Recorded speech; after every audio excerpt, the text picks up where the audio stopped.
Hello everyone, that Manga Kid here to do a very quick alternative manga spotlight on Yuichi Yokoyama's Outdoors. This is a breakdown press release and it has no dialogue.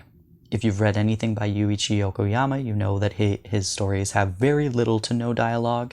They're very art driven, and this one has zero dialogue. It just has sound effects, which he likes to use a lot in his works.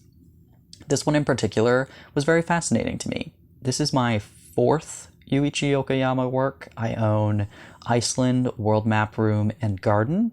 And I like to try and pick up his works when I notice that they're getting released. And this one in particular I had to order from the UK because I don't believe that Breakdown Press sells at least within Canada. I don't know if they sell in the US, but yeah, I had to import this one from the UK. So anyway, very short. I think it has three or four short stories in it, and they're all related to environmental kind of stuff. But they're in Yuichi Yokoyama's very distinct style and world that he's created. So based on the interview in the back, between, I believe it was Ryan Holmberg, as it usually is. Yes, Ryan Holmberg. There's an interview in the back between Ryan Holmberg and Yuichi Yokoyama, which I thought was a nice touch, because Yuichi Yokoyama works sometimes can be a bit difficult to follow because they are just art, or strictly art based, and also there's a lot. It is a very distinct style. It's a very specific sort of world that is very different from our own. And so, just looking at this, sometimes when you're looking through it, it can be a bit difficult to follow. And I enjoyed the interview in the back that gave a little bit more context to what the point of this was, and that it was written as an environmental piece it was commissioned for a particular website that Kodansha owned, called Ecolog, I think it was what it said. And so, yeah, it was a commissioned environmental specific piece where he wrote these short stories about the environment in his very distinctive style. And I will say, I quite enjoyed this one. Maybe even more than...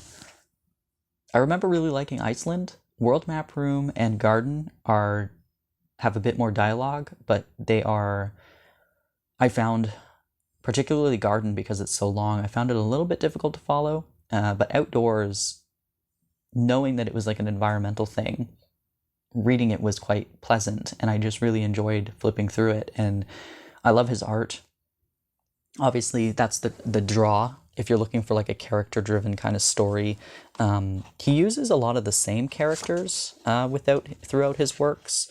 But if you're looking for something that's got a plot and a very distinctive kind of story that you're following, maybe this isn't for you, because I think that the draw of this is the artwork and just kind of watching these characters exist in the world they exist in.